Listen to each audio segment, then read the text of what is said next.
Hey guys, tonight we begin with a confession. I have spent an unreasonable number of hours staring at rocks, not just any rocks, carved limestone slabs that have been waiting patiently in the jungles of Guatemala, Mexico, Honduras, and Belize for over 1,000 years. And here is what I have learned. These rocks have been talking the entire time. We just forgot how to listen. Before we go any further, if you are enjoying this, consider subscribing, hitting that like button, and dropping a comment to let me know where you are watching from. Are you in the Americas, close to where these stones still stand? Are you in Europe, perhaps near a museum that houses some of them? Are you somewhere else entirely, connected to this ancient world only through the strange miracle of the internet? Let me know. Now, dim the lights if you can. Maybe turn on a fan for some ambient sound, or find some gentle rain sounds if that helps you settle in. This is not content for scrolling through at double speed. This is not background noise. This is the kind of thing you settle into, the way you might settle into a late-night conversation with someone who has spent too long thinking about ancient stone, which, I suppose, is exactly what this is. The sculptures we are going to explore tonight were created by the Maya civilization across what is now southern Mexico, Guatemala, Belize, Honduras, and El Salvador, spanning roughly from the 3rd century to the 10th century of the Common Era, with roots stretching back further and echoes persisting long after. They are often called stelae tall, carved stone shafts that stood in plazas, in front of temples, beside ball courts, and along sacred processional routes. But the Maya sculptural tradition extends far beyond stelae to include carved lintels over doorways, altars, throne backs, zoomorphic boulders carved into fantastic shapes, facade masks covering temple exteriors, and full-round portrait sculptures that once gazed down from temple summits. We tend to encounter these objects in museums, under soft lighting, accompanied by small placards that tell us their approximate date and origin. We nod, we take a photograph, we move on. And in doing so, we participate in a misunderstanding that has been centuries in the making. Core thesis. Here is the counterintuitive truth at the heart of everything that follows. Mayan sculptures were never silent. They were speaking constantly, we simply forgot how to listen. For centuries, Western observers looked at these carvings and saw primitive idols, mysterious relics, exotic curiosities, or, at best, fascinating puzzles waiting to be decoded by clever outsiders. What they did not see, because they could not see it, was that these stones were sophisticated philosophical documents. They were arguments in limestone about the nature of time, the obligations of power, the persistence of memory, and the intricate relationship between humans and the forces that govern the cosmos. A Mayan stela was not a decoration. It was not even, primarily, a memorial in the modern sense. It was a kind of machine, a device designed to anchor a moment in time, to make visible the invisible threads connecting a ruler to the gods, to ancestors, to the cosmic order itself. The figures carved into these stones do not merely represent kings and queens. They embody them. They make them present, again and again, for anyone who stands before the stone and knows how to read what has been written there. The monument was not a picture of the king. It was, in some sense, that Western philosophy struggles to articulate, the king himself, or at least a crucial part of him, fixed in stone while his mortal body aged and died. The Maya did not leave us their philosophy in books. The Spanish burned nearly all of those 27 codices reduced to ash in a single afternoon in 1562 centuries of accumulated knowledge transformed into smoke. But they left us their philosophy in stone, which is harder to destroy, though not for lack of trying. What remains is an invitation not to passive observation, but to a different kind of seeing. A slower seeing. A seeing that requires us to unlearn much of what we think we know about who gets to create civilization, who gets to record history, and what wisdom looks like when it speaks in a language of carved glyphs and sacred images rather than alphabetic prose. So let us begin. Let us learn to listen to the stones, the Western gaze. We need to begin with how we learn to see these sculptures wrong, because that history of misseeing still shapes how we encounter them today. The first Europeans to view Mayan monuments arrived with a particular set of assumptions about civilization, intelligence, and the capacity of indigenous peoples to create anything worthy of admiration. These assumptions made it nearly impossible for them to see what was actually in front of them.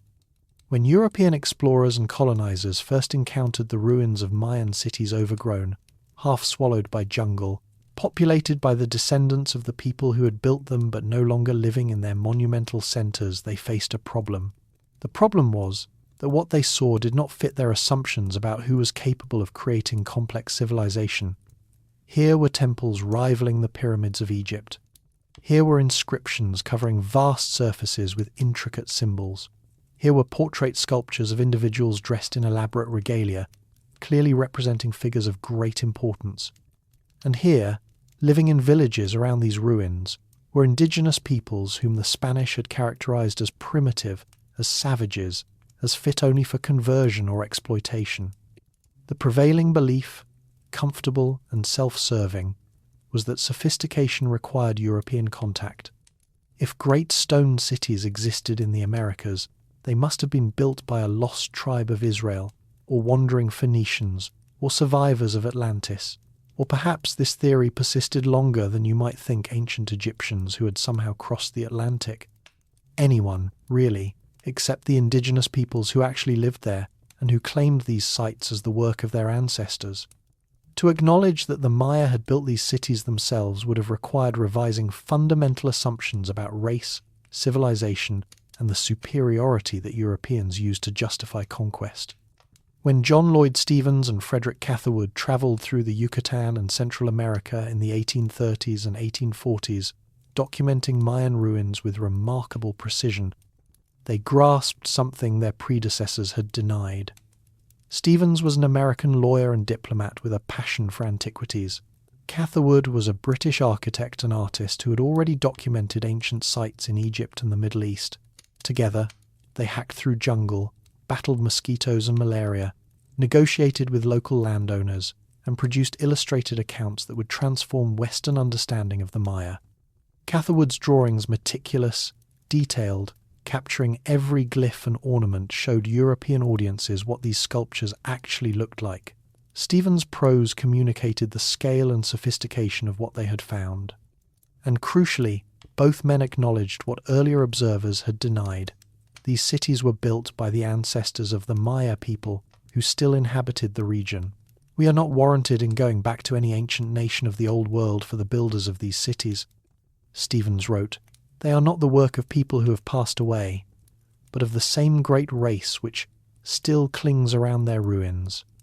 This was, in the context of its time, a radical acknowledgement. But even Stephens and Catherwood, for all their genuine fascination, could not fully escape the framework they had inherited. They saw the sculptures as exotic, as mysterious, as evidence of a civilization that had somehow risen and then inexplicably collapsed. The assumption of collapse, of a golden age followed by decline, would shape Maya studies for over a century. It allowed observers to admire the ancient Maya while simultaneously dismissing the living Maya, a convenient trick that severed the connection between past achievement and present people. The sculptures themselves suffered from this disconnection. Removed from their architectural contexts, shipped to museums in Europe and North America, displayed alongside artifacts from Egypt and Greece, as part of a grand narrative of human achievement that always seemed to culminate in Western civilization, they became objects of aesthetic contemplation rather than documents to be read. We learned to look at them the way we look at abstract art, appreciating form and texture while remaining illiterate in their actual language. Stoner's choice. Why limestone? It is worth pausing on this question, because material is never accidental in monumental art. Every civilization works with what the earth provides, but the relationship between material and meaning is never simple. The Egyptians built with granite and sandstone that could endure for millennia. The Greeks carved marble that seemed to glow from within. The Maya worked limestone, a material that tells its own story about time, transformation, and the patience required to create something lasting. The Yucatan Peninsula and the broader Maya lowlands sit atop a vast shelf of sedimentary rock formed over millions of years from the compressed remains of ancient marine life. Limestone is everywhere in this landscape. It is the ground beneath your feet, the walls of the cenotes that provide fresh water, the bedrock from which temples rise, the very substance of the earth. The Maya did not choose limestone from among many options. Limestone chose them. The entire geography of their world was shaped by this porous, water-soluble stone, the sinkholes, the caves, the underground rivers that made settlement possible in a land with few surface water sources. But within this geological constraint, they found remarkable freedom. Limestone varies significantly in hardness and grain, and the Maya learned to exploit these variations. The soft, chalky material called sascab could be burned at high temperatures to create lime for mortar, plaster and stucco. Harder limestone could be quarried in blocks for construction and carved with relative ease using tools of flint, chert and obsidian. The stone's workability softer when freshly quarried. Hardening over time as it dried allowed for the extraordinary detail visible in the finest Mayan sculptures. Consider what it takes to carve a stela. First, a suitable block of limestone must be quarried, located, extracted and transported to the site where it will be erected. Some stelae weigh many tons. Moving them through jungle terrain without wheeled vehicles or draft animals required extraordinary organization of human labor, the construction of temporary roads, the use of rollers and ropes and levers. Before a single chisel touched the stone, significant resources had already been invested. Then came the carving itself. Maya sculptors worked with stone chisels, probably hafted to wooden handles, and hammerstones of flint and basalt. They roughed out the basic forms first, removing large amounts of material to establish the figure's posture and proportions. Then they refined, working with progressively finer tools, adding the elaborate details of headdresses and ornaments, the individual glyphs that spelled out names and dates, the textures of fabric and featherwork. The finest stele display carvings so delicate that individual threads of woven textiles seem visible, that feathers seem to ripple, that jade ornaments seem to catch the light. Obsidian blades, sharper than any metal tool available to the Maya, were used for the finest incised lines, the details that brought faces to life, that made glyphs legible, that transformed rough stone into living presence. The work was slow. A major stela might take months to complete, with teams of carvers working under the direction of master sculptors whose names, for the most part, we will never know. There is something else about limestone worth noting. It weathers. Unlike granite or basalt, which resist time with stubborn durability, limestone is porous, reactive, vulnerable to the acids in rainwater and the slow, patient work of lichen and moss. The Maya knew this. They must have known it, living as they did in a landscape shaped by the dissolution of stone, pocked with sinkholes and caves and underground rivers carved by water eating away at rock over thousands of years. When they carved a monument intended to commemorate a specific moment in time, the accession of a king, the end of a calendrical cycle, a victorious war, they were carving into material that would eventually betray them. The stone would soften, the inscriptions would blur, the faces would lose their features. And yet they carved anyway. They carved knowing that their monuments would outlast them, but not forever. There is a humility in this, buried beneath the obvious grandiosity. These were not people deluded into thinking they could defeat time. They were people marking their place within it, aware that the mark itself would one day fade. The monuments were intended to last. The Maya often protected their stelae with small thatched roofs, and some were periodically replastered and repainted, but they were not intended to be eternal. Nothing is. The Maya understood this better than most. The craft of carving. Before we proceed further, let us dwell a moment longer on the physical act of creation, on what it meant, in practical terms, to bring these images out of raw stone. We often speak of ancient art as if it simply appeared, as if the leap from quarry to finished monument happened by magic or divine intervention. The reality involves sweat, skill, patience, and a system of knowledge passed down through generations of practitioners. The Maya had no metal tools. This fact, which might seem like a limitation, actually reveals the sophistication of their craft. They worked with what they had: chert and flint for heavy removal of material, obsidian for fine detail work, jade for polishing, and sandstone or other abrasives for smoothing surfaces. Each material had properties that a skilled carver would understand intimately: how chert fractures when struck at different angles, how obsidian can be pressure flaked to create blades sharper than surgical steel, how the grain of different limestone varieties responds to different techniques. The process began with design. Master craftsmen, we might call them sculptors, though the term feels inadequate for the range of their responsibilities, would plan the composition, probably sketching it first on plaster or bark paper. The design had to accommodate the specific dimensions of the stone block, the iconographic requirements of the commission, and the spatial context where the finished stela would stand. A stela intended for a public plaza needed to be legible from a distance. A lintel above a doorway could include finer details that viewers would see up close. Then came the roughing out phase, when apprentices or less skilled workers would remove large amounts of stone to establish the basic forms. This was physically demanding labour, requiring strength and stamina, but also care removed too much material and the entire monument might be ruined. As the forms emerged, more skilled carvers would take over, refining the shapes, establishing the relationships between figures and background, beginning to articulate the details that would make the image come alive. The final stages required the greatest skill. The carving of glyphic text demanded precision. Each glyph was a discrete unit of meaning, and errors could not be corrected without leaving visible traces. The rendering of faces, with their idealized features and subtle variations, required an understanding of proportion and expression that only experience could provide. The depiction of regalia, the feathered headdresses, the jade ornaments, the woven textiles demanded techniques for suggesting three-dimensional objects on surfaces that were themselves only shallowly carved. When the carving was complete, the monument was painted. We will discuss the lost colours of Mayan sculpture in more detail later, but for now, it is enough to note that the carving was never the final step. Pigments mixed with plant-based binders were applied to the entire surface, transforming grey stone into a riot of reds and blues and greens and yellows. The paint served multiple functions. It made the carvings more visible, it protected the stone from weathering, and it added layers of symbolic meaning that complemented the carved images.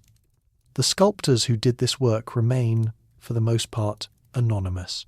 In all of Mayan art, we have only a handful of signed works, carved names identifying the hands that created the images. One is Mochak, who signed Lintel 24 at Yaxchilan, the famous scene of Lady Kabal Zouk performing a bloodletting ritual. The signature appears in a corner of the composition, small and easily overlooked, as if the sculptor wanted to leave his mark without claiming too much attention for himself. What does it mean that this is exceptional, that the overwhelming majority of Maya sculptors chose not to sign their work or were not permitted to? We will return to this question. The carver's anonymity. In the Western tradition of art history, we are trained to ask, who made this? The signature of the artist has become a kind of verification of value proof that a unique creative intelligence stands behind the work. We know that Michelangelo carved the David. We know that Bernini designed St. Peter's Square. The name of the artist has become inseparable from the meaning of the art. Entire museums are organized around individual creators, and the market for art revolves around attribution. A painting by a known master is worth millions. The same painting by an anonymous contemporary might be worth little. Mayan sculptors, with very few exceptions, did not sign their work. We have Mochak at Yaxchilan. We have scattered other examples where careful epigraphic analysis has identified what might be sculptors' signatures, but these are rare. The overwhelming majority of Mayan sculptures are anonymous in a way that would deeply unsettle a Renaissance artist, and that challenges us to think differently about the relationship between maker and made. What does this anonymity tell us? It would be easy and wrong to conclude that the Maya did not value individual artistic achievement. The technical skill on display in the finest stelae makes clear that master carvers existed, that some hands were more capable than others, that training and talent mattered. You cannot look at the stelae of Copan, the elaborate three-dimensional portraits commissioned by the ruler 18 Rabbit, without recognizing that these were created by artists working at the height of their abilities, artists whose vision and skill produced something that lesser practitioners could not have achieved. But the sculpture itself was understood as serving a purpose that transcended the individual who made it. The stela commemorated the king. It anchored the moment. It participated in cosmic order. It created a connection between the human and divine realms that would persist as long as the stone endured. The carver was an instrument essential, yes, but not the point. To sign the work would have been to claim something that properly belonged to the ruler, to the gods, to the community whose labour had quarried and transported and erected the monument. This is difficult for modern viewers to accept, because we have been trained to see art as self-expression, as the externalization of an inner vision, as the product of individual genius that demands recognition. The Mayan sculptor's vision was in service to something larger, the continuity of the dynasty, the proper relationship between the human and divine realms, the recording of time itself. The ego that might have demanded a signature was subsumed into collective purpose, which is not to say it was absent. The ego found different outlets in the virtuosity of the carving, in the small flourishes and innovations that distinguish one steeler from another, in the satisfaction of work done well for reasons beyond personal glory. If you know what to look for, you can see individual hands at work across multiple monuments, stylistic signatures that announce, "This is my work," without ever spelling it out in glyphs. The anonymity was formal, official, a matter of how authorship was conceptualized rather than how creativity actually functioned. There is something both humbling and liberating in this approach to making. The work survives, the maker is forgotten.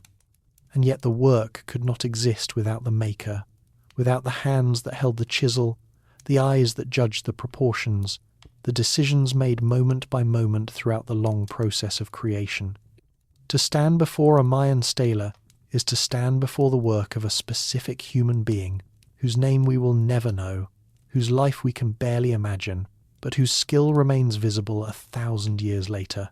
That visibility is its own kind of signature. Faces of power. The figures that dominate Mayan stelae are almost always rulers, kings primarily, though powerful queens appear as well, sometimes in their own right and sometimes alongside their royal husbands or sons. These are the Kuhul Ajor, the divine lords or holy kings, who stood at the apex of Maya social hierarchy, claiming descent from founding ancestors, asserting connection to the gods, and taking responsibility for the cosmic balance that allowed their cities to flourish. These are not naturalistic portraits in the modern sense. They are idealized images, conforming to conventions of royal representation that remained remarkably consistent across centuries and hundreds of miles. A sculptor at Palenque in the 7th century and a sculptor at Copan in the 8th century, separated by 300 miles of jungle and 100 years of history, would have understood the same visual vocabulary, employed the same conventions, aimed at the same kind of image. The ideal Maya king appears youthful regardless of his actual age. His face is long and narrow, with a sloping forehead, a shape that was artificially enhanced in infancy through the use of boards that moulded the growing skull. His nose is prominent, often with an exaggerated bridge that continues the line of the forehead. His eyes are large, slightly crossed, another feature that was considered beautiful and was sometimes enhanced by hanging objects in front of an infant's face to encourage the eyes to turn inward. His lips are full, his chin receding, his earlobes elongated by heavy jade ornaments that stretched them over time. His posture is erect, his body arranged according to conventions that communicated status and ritual role. He may stand frontally, facing the viewer directly, presenting himself as accessible and engaged with his audience. He may turn in profile, addressing a specific direction, often the east, the direction of the rising sun and the source of cosmic renewal.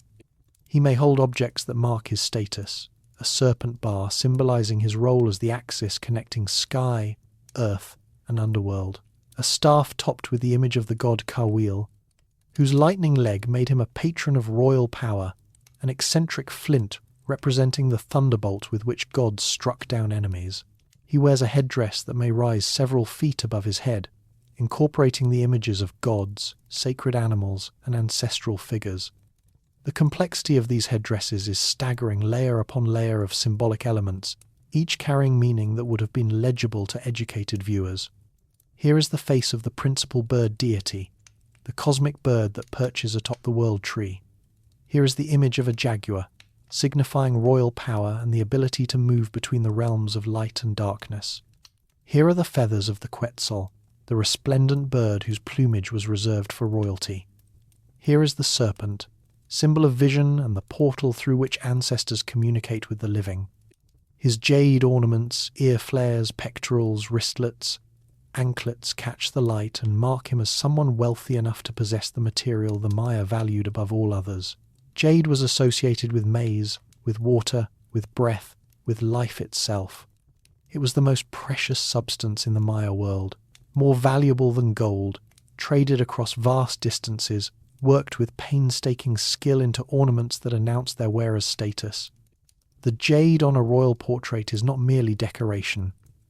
It is theological statement, an assertion that the king embodies the life-giving forces that jade represents. But within this idealized framework, there are traces of individuality. Kinich Janab Pakal of Palenque, whose tomb we will visit later, has a distinctive facial structure that appears consistently across his many portraits, a face that, remarkably, can be matched to the skull found in his sarcophagus. Yua Haklajun Ubaha Kawil, the 13th ruler of Copan, commissioned a series of stelae in the Great Plaza that show subtle variations in costume and stance from one monument to the next. His Stela A shows him in one type of regalia, his Stela B shows him differently adorned, his Stela C depicts him with features that some scholars believe represent increasing age. Are these variations deliberate experiments with modes of self-presentation, records of changes over time, or simply the work of different sculptors with different approaches? We cannot be certain, but the variations remind us that these were not cookie-cutter images stamped out according to formula. They were specific representations of specific individuals at specific moments. What strikes me most about these royal portraits is the delicate balance they maintain between divine authority and human vulnerability. The king is costumed as a god, positioned as the conduit between cosmic forces and his people, invested with symbols of supernatural power. And yet he is carved in stone, fixed in place, unable to move or speak or act. He depends entirely on the viewer, on the priest who performs rituals before him, on the commoner who glimpses him across the plaza, on us, standing in a museum 1,000 years later. The most powerful figure in his world is also, in this rendering, utterly passive, waiting, hoping to be seen. The body is text. Nothing in a Mayan sculpture is decorative. Every element carries meaning. This is perhaps the most important principle for understanding these works, and also the most difficult for modern viewers to internalize. We are accustomed to art that includes ornamental elements, patterns that please the eye without signifying anything specific, flourishes that fill space without bearing semantic weight. In Mayan sculpture, this category essentially does not exist. Consider the posture of a royal figure. Each position of the body communicates specific information. If the king stands frontally, facing the viewer directly, he presents himself as accessible, as engaged with the human audience, as ready to receive their petitions or their offerings. If he turns in profile, he addresses a specific direction, often the east, associated with sunrise, birth and renewal, or the west, associated with sunset and the descent into the underworld, or the north or south, each with its own directional symbolism. The angle of the body is never arbitrary. If the king dances, one foot lifted, body tilted, arms positioned in specific configurations, he enacts a ritual that connects him to mythological precedents. Dance in Maya culture was not entertainment. It was technology, a means of communication between realms, a way of invoking the presence of gods and ancestors. The dance of the maize god rising from the underworld, the dance of the hero twins before the lords of death, the dance that accompanies bloodletting and vision, each had specific movements, specific postures, specific meanings. To depict a king dancing was to show him actively engaged in the work of maintaining cosmic order. The gesture of the hands communicates with equal precision. A hand scattering drops of blood represented as jade beads or tiny circles falling from the fingers indicates a bloodletting ritual, the offering of royal substance to nourish the gods. This was not metaphor. The Maya believed that blood carried shulel, a vital force that sustained the gods and kept the cosmos in motion.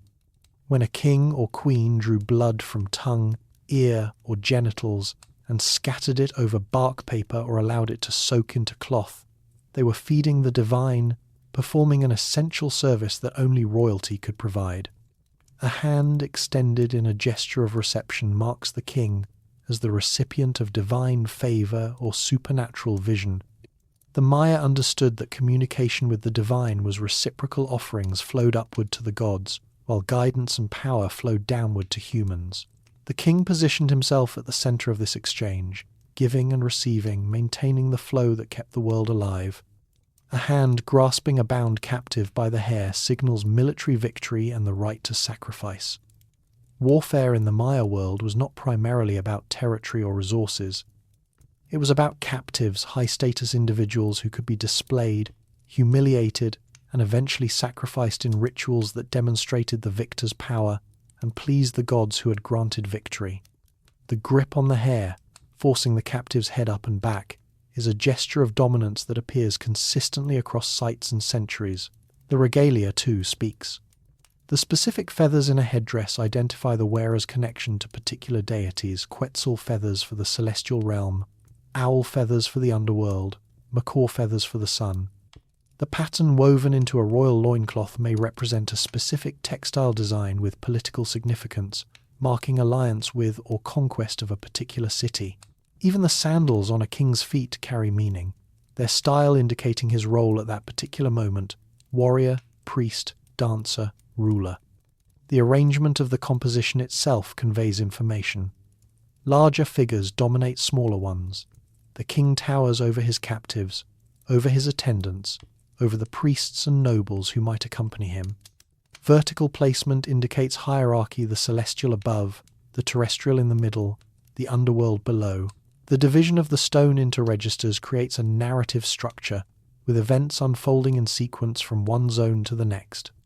Learning to read a Mayan sculpture, then, is like learning a language. The vocabulary is extensive, hundreds of distinct symbols and conventions that must be recognized and understood. The grammar has rules, ways of combining elements that were consistent across the Maya world, and fluency takes years, perhaps a lifetime. But once you begin to see these images as texts rather than pictures, their density becomes overwhelming. A single stela contains more information than a modern museum placard could ever convey. Time made visible. The Maya obsession with time was not incidental to their sculptural practice. It was central, perhaps the most essential element of all. The stelae we admire were, in most cases, erected to mark specific moments in an elaborate calendrical system. The completion of a cartoon, a period of roughly 20 years in Maya reckoning. The ending of a half-cartoon, or a lahuntoon, or any of the other significant temporal milestones that structured Maya history. The stone was the moment made permanent. It was time frozen, and yet still somehow ticking. The long count calendar that the Maya used allowed them to fix any event within a continuous sequence stretching back to a mythological starting point in 3114 BCE and forward indefinitely into the future. This was not a cyclical calendar like those of many other cultures, where time repeats endlessly without any fixed anchor. The long count created a linear framework within which events could be placed precisely, their relationship to other events specified exactly. A king who commissioned a stela knew not only that it marked a particular day, but how that day related to the beginning of time itself. When a stela was dedicated, the date of its dedication was carved into the stone in a format that placed that moment precisely within cosmic time. The initial series, the long form of the date, appears at the beginning of most stele inscriptions, often occupying several glyph blocks and requiring careful reading to decode. The introducing glyph announces that a long count date follows.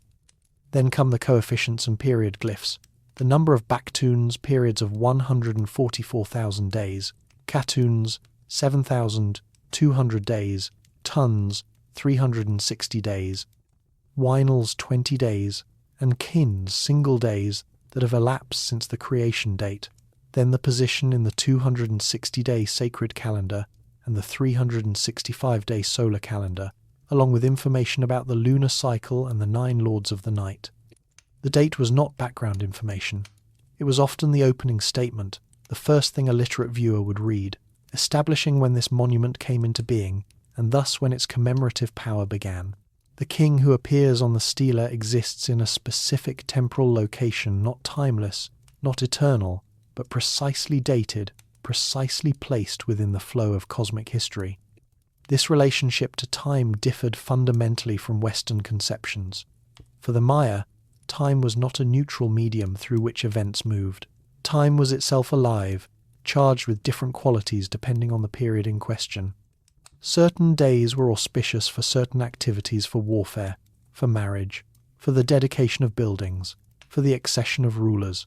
Certain cartoon endings carried particular dangers or opportunities. The patterns of time could be read, predicted, and to some extent manipulated by those who understood them. The ruler who commissioned a stela at the right moment aligned himself with favourable cosmic forces. He demonstrated his mastery of calendrical knowledge, his access to the expertise of the priests and scribes who maintained the calendar, his legitimacy as a ruler who understood and worked with the rhythms of time rather than against them. The monument did not merely record history, it participated in shaping it. What does it mean to stand before a stela that marks a date in 721 CE, a Wednesday in late October? If we translate to our calendar, and to know that the person who commissioned this stone intended it to speak to that moment forever.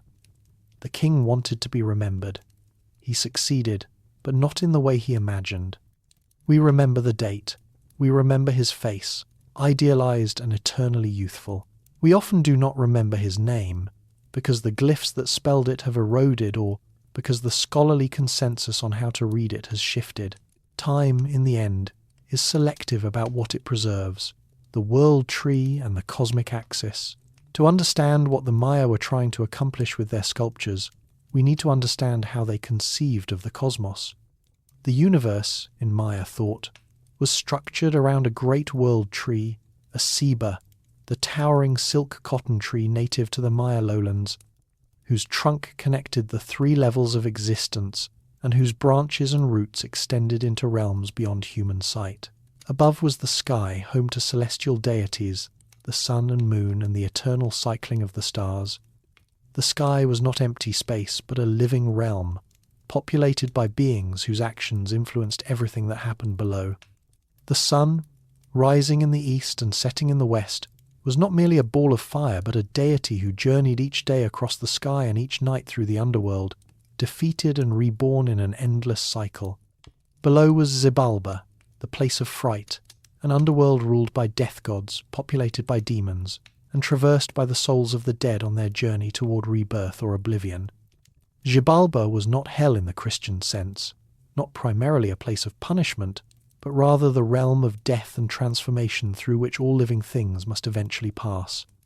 It was terrifying. Yes, the lords of death were cruel and capricious, and the trials they imposed were designed to defeat all but the most clever and determined travellers. But it was also necessary, the other half of the cycle that made life possible. Between these realms stood the earth, the middle world where humans lived and died and struggled to maintain the balance that kept the cosmos in motion. And at the centre of the earth, connecting all three realms, rose the world tree. Its roots reached into Xibalba, drawing up the waters of the underworld that would eventually fall as rain. Its trunk passed through the middle world, providing the axis around which everything turned. Its branches extended into the sky, supporting the heavens and providing a perch for the celestial bird that symbolized the upper realm. The king was the human embodiment of this cosmic axis. When he stood, dressed in regalia, when he performed the rituals that maintained the balance, when he sacrificed and danced and communed with gods and ancestors, he became the world tree, the connection between realms, the fixed point around which reality organized itself. The stelae that depicted him were not merely portraits. They were maps of the cosmos, with the king at the centre and the powers of sky and underworld arranged around him. This is why stela imagery so often includes elements of all three realms. The king stands on a platform that represents the earth, often decorated with symbols of the earth monster or the entrance to Xibalba. Above his head rises the elaborate headdress that connects him to the celestial powers, the feathers and jade and divine images that mark his access to the realm of the gods. The serpents that appear so frequently in Maya art are portals, conduits through which power flows between levels. and they often emerge from bowls of offerings or from the visions induced by bloodletting. The lid of Pakal's sarcophagus, which we will examine in detail later, presents this cosmology with exceptional clarity. Pakal falls or rises along the trunk of the world tree, positioned at the moment of transition between life and death, between the middle world and Xibalba. Below him opens the skeletal jaws of the earth, ready to receive his body. Above, a celestial bird perches on the tree's summit, marking the heavenly realm toward which his spirit will ascend. The composition is a diagram of the cosmos, with the king at its heart, the underworld below. The Maya conceived of Xibalba with a specificity that rivals any culture's imagination of the afterlife. This was not a vague realm of shadows, but a place with geography, with rulers, with bureaucracy. The Popol Vuh, the Quiche Maya text that preserves much of Maya mythology, describes Xibalba in detail, its roads, its rivers of blood and pus, its houses of trials where visitors faced cold and darkness and predators and blades. The Lords of Death, One Death and Seven Death, along with their subordinates, Flying Scab, Gathered Blood, Pus Demon, Jaundice Demon, Bone Scepter, Skull Scepter, and others administered this realm with malicious enthusiasm. Depictions of Xibalba and its inhabitants appear throughout Maya art, including sculpture. The death gods, with their skeletal features, bloated bellies, and ornaments of eyeballs and disembodied hands, occupy the lower registers of carved panels and the depths of narrative scenes.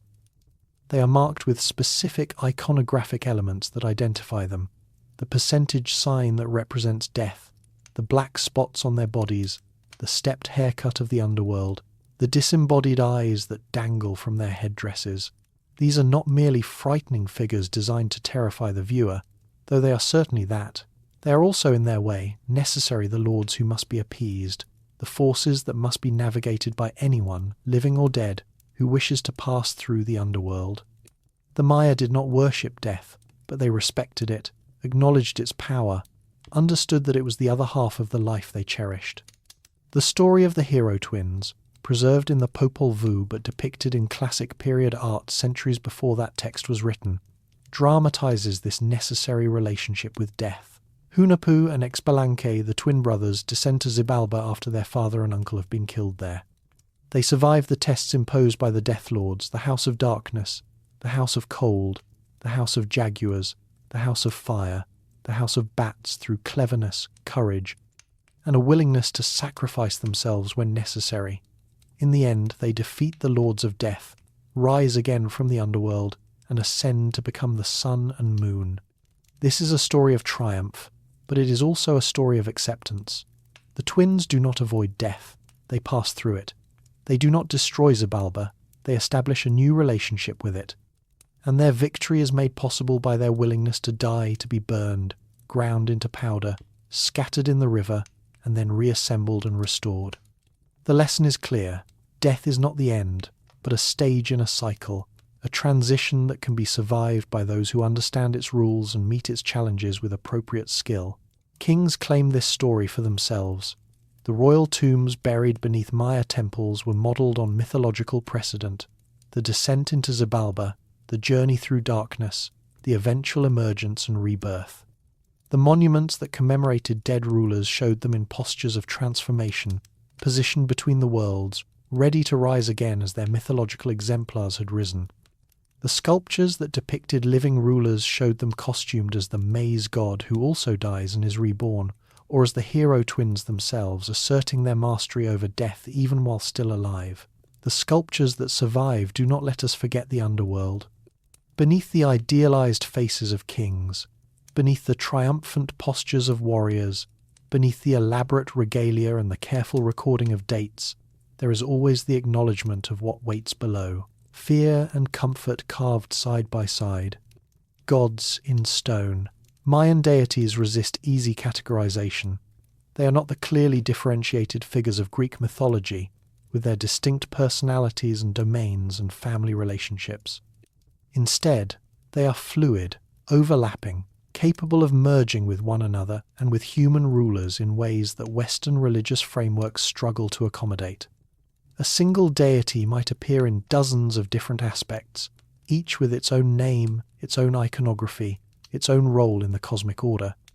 And the boundaries between gods and humans were permeable. Kings became gods through ritual, gods manifested through human bodies. The divine and mortal realms interpenetrated constantly. Consider the god Carwil, one of the most frequently depicted deities in royal art. Carwil is associated with lightning, with royal power, with the spark of life itself. He appears with one leg transformed into a serpent, with a smoking torch or axe blade emerging from his forehead, with a mirror of obsidian set into his brow. His face may be skeletal or fleshed, young or old, depending on which aspect is being invoked. Kings hold his image as a scepter, grasping the serpent leg, while the deity's torso and head extend upward, a pose that claims Carwil's power as their own. But Carwil is not merely a separate being whom kings invoke.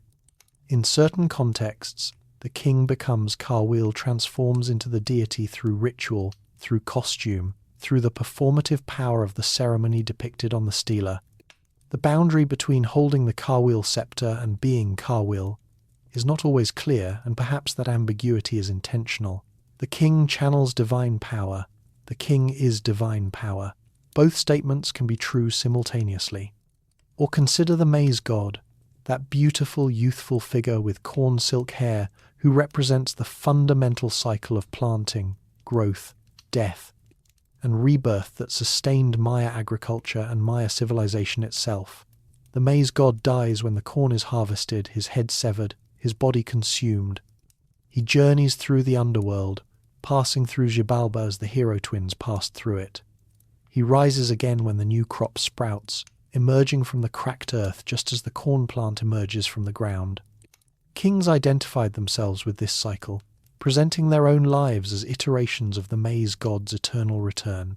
The idealized youth of royal portraits is not merely flattery, it is theological, an assertion that the king, like the maize god, exists outside ordinary time, in a state of perpetual renewal. When Pakal is depicted on his sarcophagus lid, falling into the jaws of the earth, he wears the jade skirt of the maize god. He is not merely a king dying, he is the corn being harvested, the grain that must descend into darkness before it can rise again. The divine images in Maya sculpture are often disturbing to modern eyes. Hybrid forms combining human, animal, and supernatural elements challenge our sense of categorical boundaries. A jaguar's head atop a human body, a serpent's mouth framing a deity's face, wings, claws, feathers, and flowers all merging into single composite figures that seem designed to overwhelm the viewer's ability to process discrete elements. This hybridity is not confusion, it is theology and insistence that the divine cannot be contained within single forms, that the sacred is by nature excessive, overflowing the boundaries we would impose upon it. The gods manifest in multiple ways because they are larger than any single manifestation. To depict a deity as purely human would be to diminish it. To depict it as purely animal would be to miss the point. The composites capture something that singular forms cannot. The maize god, death and beauty. Let us pause to consider the maize god more closely, because his image appears so frequently in Maya sculpture and because he embodies so much of what the Maya believed about life, death, and the relationship between them. He is, in many ways, the gentlest of the major deities, a figure of beauty and youth, associated with sustenance and renewal rather than warfare or sacrifice. And yet his story is one of violence and death, of dismemberment and descent into the underworld, and only through that darkness, of return. The maize god appears in sculpture with distinctive features, an elongated, pointed head, often with maize foliage sprouting from the crown, a youthful, idealized face with delicate features, a slender body often shown bare-chested or adorned with jade ornaments. His hair may be depicted as silk, the thread-like fibers that emerge from the corn ear. His posture is often graceful, sometimes shown emerging from a crack or crevice that represents the earth splitting to allow the corn to sprout. In Maya thought, the maize god's death was not a tragedy but a necessity. The corn must be harvested for humans to eat. The seed must be buried in the earth for new corn to grow. Death is the condition of life, the price that must be paid for sustenance. When Maya farmers planted their fields, they were burying the body of the maize god. When the green shoots emerged, they were witnessing his resurrection. This theology had implications for human death as well. If the maize god could die and rise again, so perhaps could humans, or at least royal humans, who had the resources and the ritual knowledge to navigate the underworld successfully. The burial practices of Maya kings echo the maize god's story. The body placed in the earth, adorned with jade, the stone of maize, of water, of life, accompanied by offerings that would sustain the spirit on its journey, positioned in tombs that replicated the underworld through which the deceased must pass. The famous head of the maize god from Copan, now in the British Museum, exemplifies this iconography. The youthful face, with its refined features and serene expression, seems untouched by the violence his mythology describes. The corn foliage emerging from his head marks him unmistakably as the deity. He is beautiful in a way that transcends time, a beauty that speaks of renewal, of the certainty that death is not the end. Kings who identified with the maize god were making a powerful statement about their own nature and destiny. They were not merely mortal rulers who would die and be forgotten. They were iterations of a pattern that had been repeating since the beginning of time, figures whose death would lead, inevitably, to rebirth, whose descent into the underworld would be followed by emergence into new life. The sculptures that depict them in maize god regalia are not portraits in the ordinary sense. They are theological arguments, claims about the nature of royal power and its relationship to the fundamental cycles of the cosmos. Women in the record. The Maya world was not egalitarian.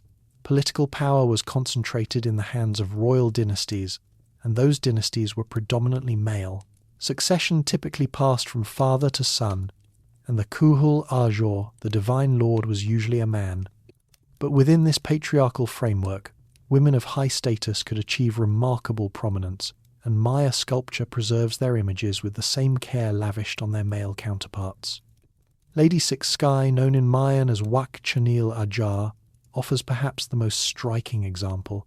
Born in the powerful city of Dos Pilas around 667 CE, she was sent to the weakened city of Naranjo in 682 to resurrect a failing dynasty.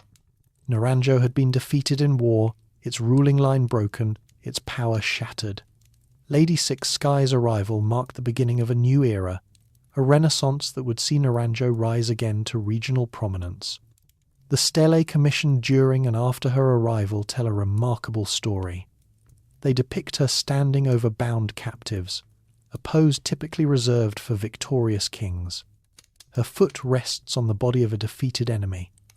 Her regalia is as elaborate as any king's, the towering headdress, the jade ornaments, the sceptre of authority. She did not hold the formal title of ruler. When her son came of age, the inscriptions record that he became the Kuhul Ajau, but the visual record makes clear who actually wielded power during the long years of his minority. Lady Six Sky led military campaigns, oversaw building projects, and directed the political alliances that restored Naranjo to greatness. Her monuments challenge easy assumptions about gender in Maya society. Women, clearly, could exercise power at the highest levels, could command armies, could commission the monuments that recorded their achievements, could present themselves in the visual language of conquest and dominance. The question of how common this was remains debated. Lady Six Sky may have been exceptional, a singular figure whose circumstances allowed her to transcend normal gender restrictions. Or she may represent a pattern that we can only partially see because so many monuments have been lost. At Yaxchilan, the lintels of Structure 23 depict Lady Kabal Zouk, principal wife of the king Itzamnaj Balam III, in scenes of extraordinary intimacy and violence. In lintel 24, she kneels before her husband, pulling a rope studded with thorns through her pierced tongue. Blood drips onto bark paper in a bowl below. The ritual is a bloodletting ceremony, a gift of royal substance to the gods. The king stands above her, holding a great torch that illuminates the scene, but she is the active figure, the one performing the sacrifice, the one whose blood will nourish the divine. In lintel 25, she experiences the vision that the bloodletting induces a great serpent rising from the blood-soaked papers, its jaws open to reveal an ancestor or deity emerging to communicate with the living. This is the purpose of the sacrifice, to open a portal between realms, to create a connection through which guidance and power can flow. Lady Cabal Zook's suffering makes this communication possible. These are not images of passive femininity. They are images of power, of pain transformed into vision, of a woman whose suffering connects the human and divine realms. The bloodletting ritual was one of the most important functions of Maya royalty, and women participated in it alongside men. Their blood was equally precious, equally effective in opening the portals through which gods and ancestors spoke. The presence of women in Maya sculpture tells us something important about how power was conceived. It was not solely or simply physical dominance, the ability to defeat enemies in battle, though that mattered too. It was also the capacity to mediate between realms, to offer what the gods required, to maintain the cosmic balance through ritual action. Women could perform these functions. In some contexts, they may have been considered particularly suited to them. The queens and consorts depicted in stone were not decorative additions to their husbands' monuments. They were essential participants in the work that kept the universe in order, the ballgame frozen. In the plazas of Maya cities, often near temple complexes, and always within the sacred center, stood the ball courts, long narrow structures with sloping walls, where teams of players competed in a game that was simultaneously sport, ritual, and cosmic drama. The sculptures associated with these courts offer some of the most dynamic and disturbing images in all Maya art. The ballgame pits in the classic Maya languages was played across Mesoamerica for over 3,000 years, from the Olmec period through the Aztec era and beyond. The Maya version involved a heavy rubber ball, made from the sap of the rubber tree that grew in the lowland forests, that players struck with their hips, knees, and forearms. The rules varied by place and time, but the basic objective seems to have involved keeping the ball in motion and passing it to opponents, or through stone rings or markers positioned on the court. The physical demands were extraordinary. The rubber ball was heavy, perhaps 8 to 10 pounds, and struck with tremendous force. Players wore protective padding around their waists and sometimes on their arms and knees, heavy belts of leather and wood that absorbed some of the impact. But injuries must have been common. Bruises, broken bones, internal bleeding from the repeated pounding of the ball against hip and torso. Some scholars believe the game could be fatal even without ritual sacrifice, that players sometimes died from the accumulated trauma of play. But ritual sacrifice was part of it. The ball game reenacted mythological events.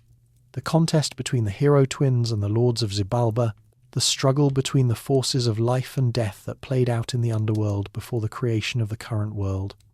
And like that mythological game, the ball game of the plazas ended in death, real death, not symbolic. Someone died at the conclusion of the game, sacrificed to fulfill the cosmic pattern that the game reenacted.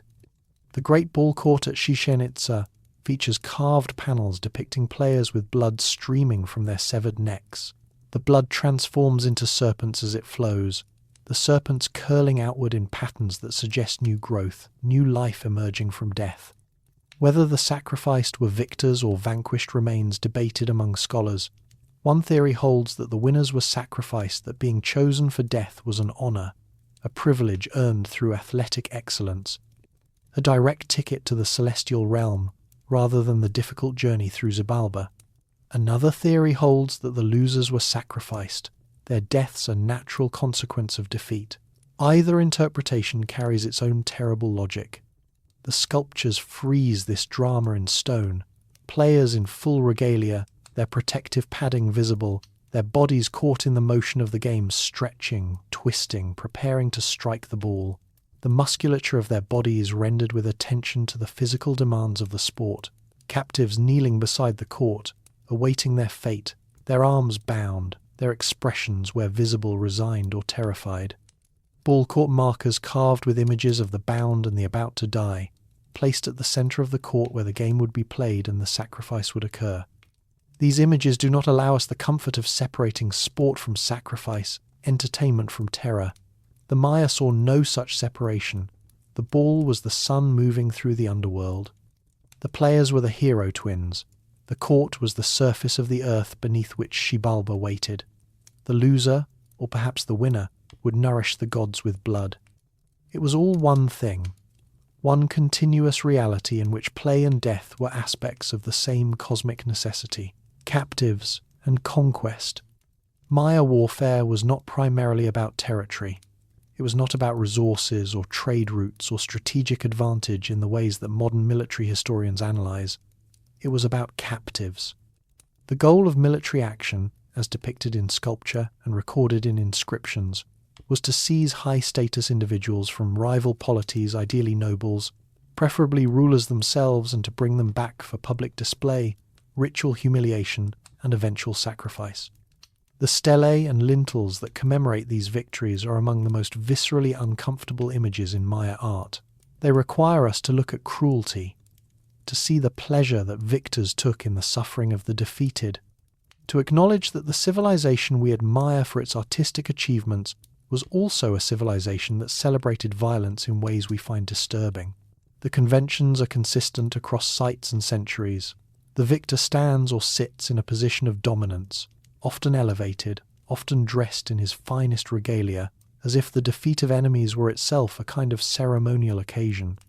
The captive is shown below, bound with ropes, sometimes stripped of clothing and regalia, often depicted with dishevelled hair, a mark of shame in a culture that valued elaborate coiffure as a sign of civilization. The captive's name and titles may be recorded, along with his city of origin and the date of his capture. This is not anonymous violence. It is personal, named, specific. Consider Stela 12 from Piedras Negras, which shows the ruler seated on a raised throne, surrounded by standing figures of court officials and warriors, while below him, arranged in rows, sit bound captives. The carving is exquisite, executed with all the skill that Maya sculptors could bring to bear on any subject. Every detail of the captive's humiliation is recorded with precision. Their slumped postures, their stripped bodies, their expressions of defeat visible even in the weathered stone. We are meant to see these individuals clearly, to register their degradation, to understand that the power of the king above depends upon their abasement. At Yaxchilan, lintel 16 shows bird jaguar 4, standing over a captive whose elaborate headdress identifies him as a high-status individual, perhaps a noble or a ruler from a rival city. Bird jaguar grasps him by the hair, forcing his head back, displaying him to any viewer who passes through the doorway beneath this lintel. The captive's name is recorded, Jeweled Skull, from the site of Wakab. We know who he was, we know what happened to him, and we know that Bird Jaguar wanted everyone who entered this building to know it too. These images served multiple purposes. They demonstrated the military prowess of the ruler, who commissioned them proof that he could protect his city, defeat its enemies, secure the captives whose sacrifice would please the gods. They warned potential rivals of the fate that awaited those who challenged this city's power. They provided a record of achievement that would persist long after the specific events had faded from living memory. But they also did something more troubling. They aestheticized suffering. They transformed real human beings, individuals with names, with families, with their own hopes and fears into artistic subjects, their pain and humiliation rendered in elegant lines and careful compositions. To view these images is, in some sense, to participate in what they depict, to join the ancient audience in looking upon bound enemies and defeated rivals, to take visual pleasure in their degradation. What do we do with this art? It documents cruelty, it celebrates violence, it treats human suffering as an appropriate subject for aesthetic contemplation. To view it is to be implicated in something ugly, and yet to refuse to view it would be to lose some of the most technically accomplished and historically important sculptures the Maya created. The civilization and its violence cannot be separated. The beauty and the cruelty are carved into the same stone. Architectural integration. The sculptures we encounter in museums, well lit, isolated, accompanied by informative placards, were never meant to be seen this way.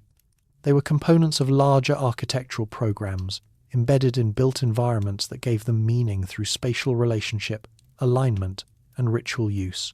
To see them alone, removed from their contexts, is to see them incompletely. A stela standing in a plaza functioned differently from a lintel set above a doorway. The stela was public, visible from a distance, encountered by commoners and elites alike as they moved through the ceremonial center. It could be seen from many angles, approached from various directions, circled and contemplated. Its images and inscriptions addressed a broad audience, albeit an audience that varied enormously in its ability to read what was written.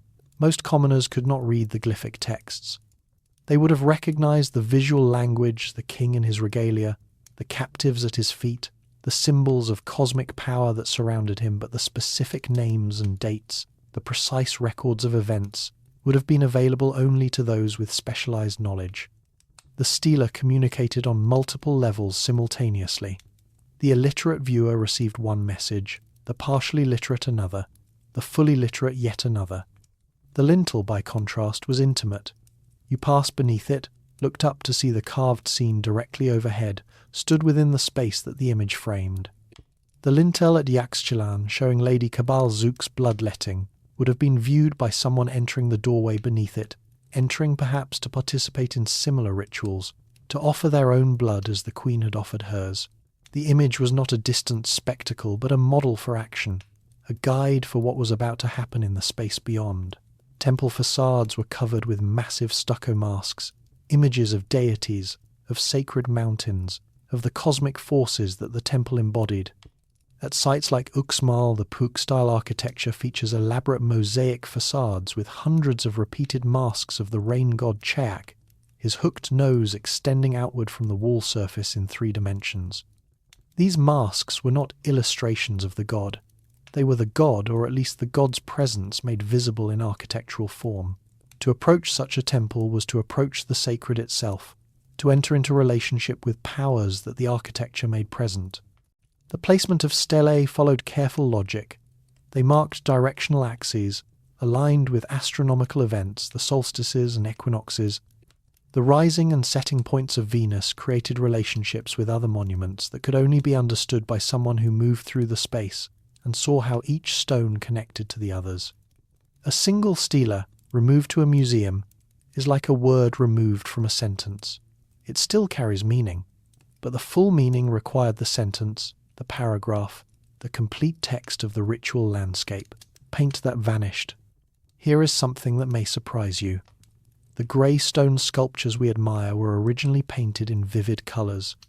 Reds and blues, yellows and greens, blacks and whites, the full palette of pigments available to Maya artists covered the surfaces that now appear neutral and austere. The image of Maya sculpture that we carry in our minds is a historical accident of decay. Traces of pigment survive on some sculptures, particularly those that were buried or protected from the elements. Analysis of these traces reveals the sophistication of Maya paint technology. They divided colours into 5 basic categories: black, red, blue-green, yellow, and white, each associated with unique concepts and used for specific symbolic purposes. Blue, green, and yellow represented the circle of life, used to paint things like water, breath, and sunlight. Red was associated with blood, with the east, with the rising sun. Black marked the west, the direction of the underworld, the realm of death and transformation. Maya blue, the most famous of their pigments, deserves special attention. It is a hybrid organic-inorganic pigment, created by combining indigo dye extracted from the leaves of the anil plant with a white clay called paligorskite, found abundantly in the Yucatan. The combination created a brilliant turquoise that resisted fading and weathering far better than ordinary plant-based dyes. Maya blue has been found on murals, sculptures, and ceramics across the Maya world, still vivid after 1,000 years in conditions that destroyed other pigments. The colour was sacred, associated with rain, with water, with the sky god, with sacrifice. There is evidence that sacrificial victims were sometimes painted with Maya blue before their deaths transformed by colour into offerings worthy of the gods. The pigment that covered sculptures was not merely decorative, it was itself a statement about the nature of what was depicted. The murals of Bonampak, discovered in 1,946 inches, a small temple in Chiapas, give us our best evidence of what Maya-painted surfaces actually looked like. Over 30 distinct pigment combinations grace those walls more than in any other surviving Maya painting. The figures depicted there, rulers, warriors, captives, Musicians, dancers are rendered in colours that seem almost garish to eyes accustomed to the muted tones of weathered stone. Reds and blues dominate, but yellows, greens, oranges and blacks appear as well, creating compositions of remarkable vibrancy. If the Bonampak murals can be taken as a guide, and there is every reason to think they can, then the sculptures we view in museums were once equally colourful. The elaborate headdresses that appear as grey stone would have blazed with green and red feathers. The jade ornaments would have been painted to enhance their greenness. The faces of kings, idealised in form, may have been tinted to suggest living flesh.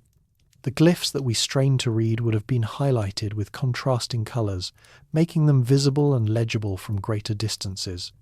The loss of the paint transforms our relationship to these objects. We perceive them as serious, sombre, heavy with gravitas, and they were all of these things. But they were also spectacular, theatrical, designed to dazzle and overwhelm. The austerity we see is not the austerity the Maya intended. It is what remains after time has stripped away everything that could not endure. Reading the glyphs. For centuries, scholars assumed that Maya writing was not really writing at all. The glyphs were thought to be symbolic, pictographic, perhaps calendrical or astronomical, but not a full writing system capable of recording spoken language. This assumption was convenient. It meant that the Maya had left no texts, no history in their own words, no voice that could challenge the narratives constructed about them by outside observers. The Maya were available to be imagined as noble savages, as mysterious predecessors, as whatever fit the needs of the moment precisely because they could not speak for themselves. The assumption was wrong, spectacularly, completely, embarrassingly wrong. The breakthrough came in stages, but two figures deserve particular mention.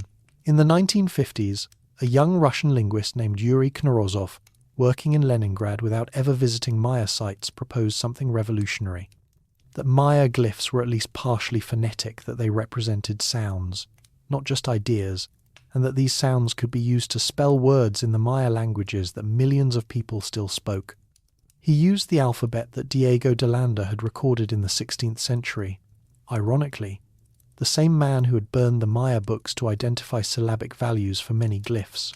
His work was initially dismissed by Western scholars, partly because of Cold War politics, a Soviet claiming to crack a code that American and European experts had failed to decipher, and partly because it contradicted established orthodoxy. But Knorozov was right. Meanwhile, Tatiana Proskouriakov, a Russian-born architect who had become an archaeologist at Harvard's Peabody Museum, was studying the inscriptions at Piedras Negras and noticed patterns that prior scholars had missed. She observed that the dates on stelae at a single site fell into groups, and that these groups seemed to span human lifespans roughly 70 years or less. She proposed what seems obvious in retrospect. The inscriptions recorded historical events, births, accessions, deaths, marriages, wars of actual rulers. The stelae were not timeless, abstract, ritual objects. They were historical documents, commemorating specific individuals at specific moments. These two breakthroughs, Knorozov's phonetic decipherment and Proskouriakov's historical interpretation, transformed Maya studies. Once scholars could sound out the glyphs and understood that they recorded history, the pace of decipherment accelerated. New readings were proposed, tested, refined. The names of rulers emerged from the stone. Their relationships, their accomplishments, their conflicts with rival cities became legible. Today, scholars can read approximately 90% of the surviving Maya texts.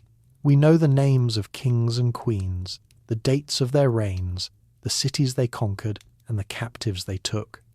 We know about alliances and betrayals, about the rise and fall of dynasties, about the individuals whose ambitions shaped their world.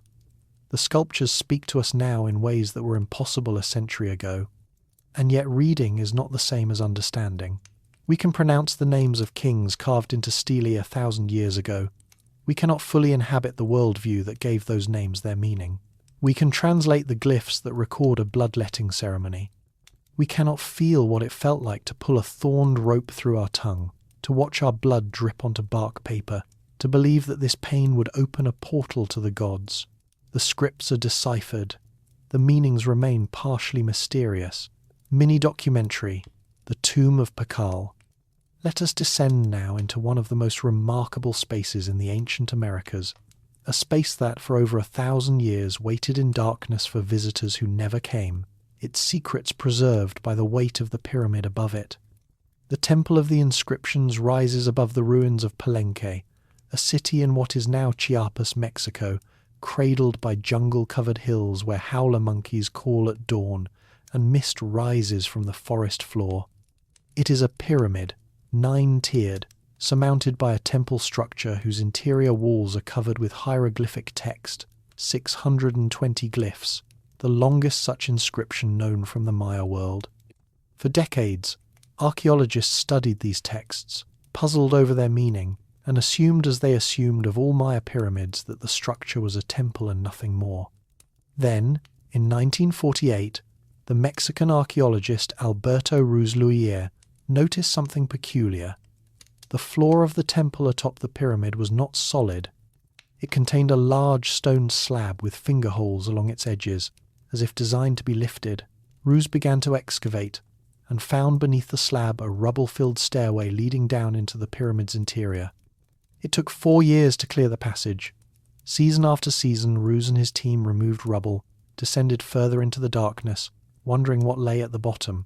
In 1952, they broke through a wall and found themselves in a chamber like nothing previously discovered in Mesoamerica. The room was large, about 30 feet long, 15 feet wide, 23 feet high, with walls decorated with stucco figures, 9 lords of the night standing in eternal attendance.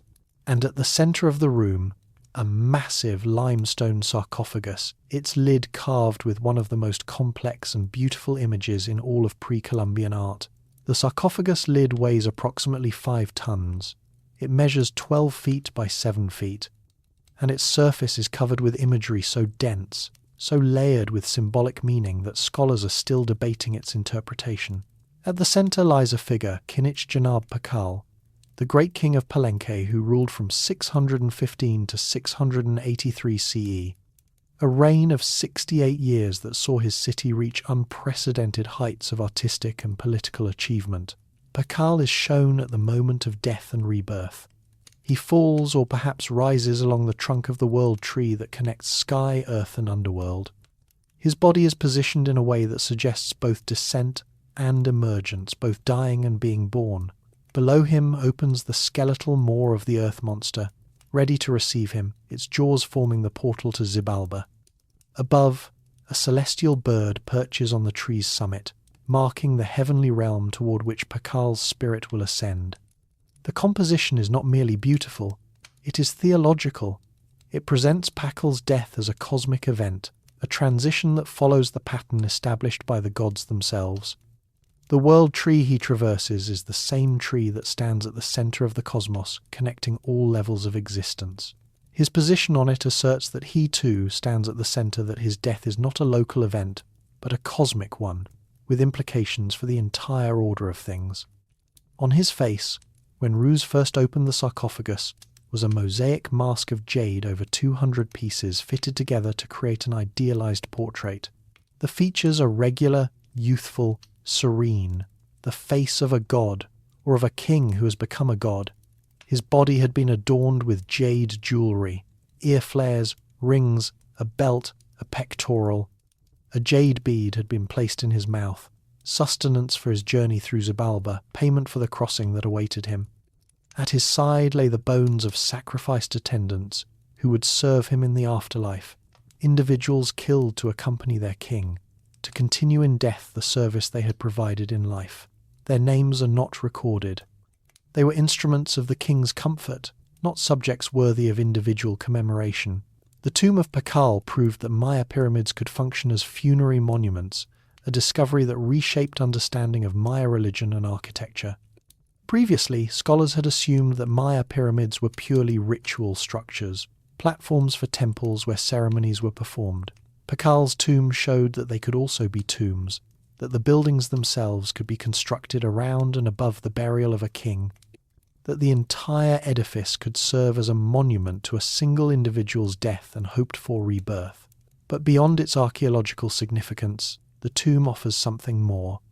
It offers a vision of what a powerful man believed awaited him after death, a journey through darkness, a confrontation with the lords of the underworld, and ultimately, if the rituals had been performed correctly and the offerings had been sufficient, rebirth. Pakal died in 683 CE at the age of 80. He was buried in the heart of a mountain he had spent his life constructing, and on his sarcophagus lid he rises still, destruction and survival.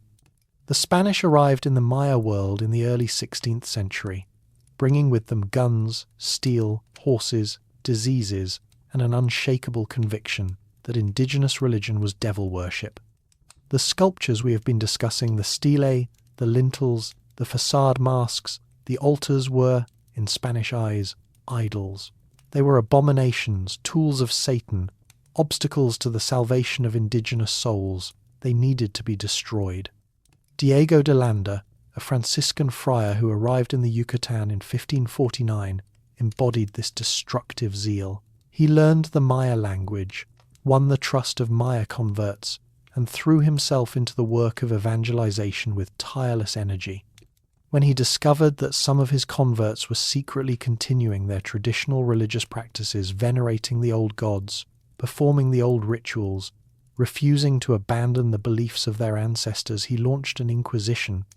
In July of 1562, at the town of Mani, Landa presided over an auto de fe, a public act of faith, in which evidence of heresy was displayed and destroyed.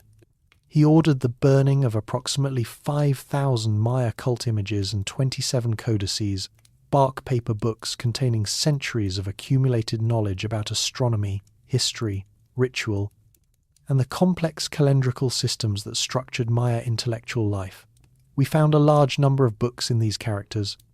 Landa later wrote, and as they contained nothing in which were not to be seen superstition and lies of the devil, we burned them all, which they regretted to an amazing degree, and which caused them much affliction. The irony is bitter. Landa later became interested in Maya culture and compiled a detailed account of their beliefs, practices, and writing system. His Relación de las Cosas de Yucatán remains a crucial source for understanding the Maya, including a partial alphabet that would eventually help scholars decipher Maya glyphs, but the books he burned were irreplaceable. Of all the codices created by Maya scribes over more than a millennium, only 4 survive today, 3 of them now in European museums, 1 in Mexico. Everything else was lost to fire, to the tropical climate, to the deliberate destruction of men who believed they were doing God's work. The sculptural monuments, being stone, were harder to burn.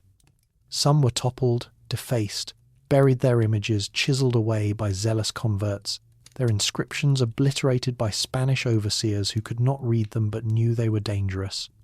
Others were simply abandoned when the populations that had venerated them were killed by disease, absorbed into colonial labour systems, or converted to Christianity and taught to view their ancestors' achievements as demonic.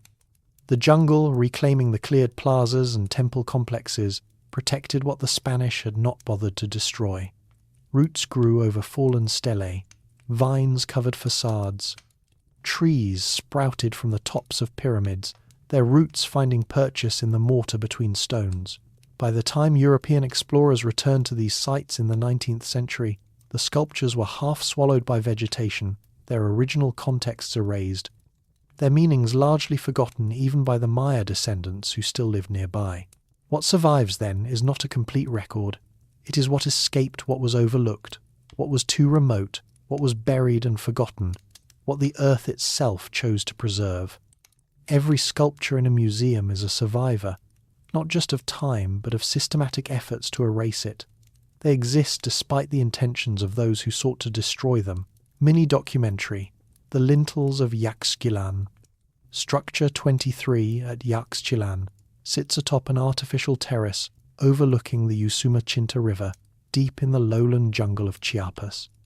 The river winds below, marking the border between Mexico and Guatemala, though such borders meant nothing when these buildings rose.